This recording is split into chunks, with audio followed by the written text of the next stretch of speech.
ศาลประชาชนแขวงอัตตปือตัดสินจำคุกตลอดชีวิตอดีตกรรมการพรรคแขวงหัวหน้าห้องว่าการแขวงอัตตปือวันที่30กรกฎาคม2026ทานนางรัตนาศรีมวัฒน์หัวหน้าห้องการศาลประชาชนแขวงอัตตปือได้แถลงข่าวต่อสื่อมวลชนว่าศาลประชาชนแขวงอัตตปือได้พิจารณาตัดสินคดีเกี่ยวกับการกระทำผิดส่อราชบังหลวงของพนักงานอยู่แขวงอัตตปือจำเลยหนึ่งท้าวสุริจันทร์พรแก้วอายุ53ปี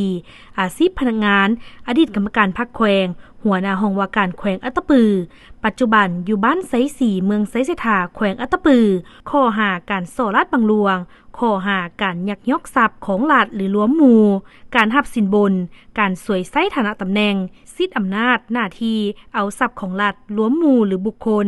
การปลอมแปลงเอกสารหรือการนำใช้เอกสารปลอมดำเนินธุรกิจโดยบ่ถูกต้องตามกฎหมายและการคิดไล่ดอกเบี้ยสูงตามมาตรา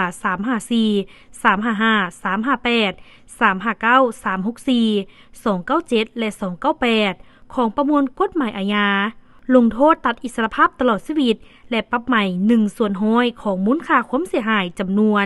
992,816,961 กีบเงินดอลลาร์ 60,898 ดอลลาร์และ30 ล้านดง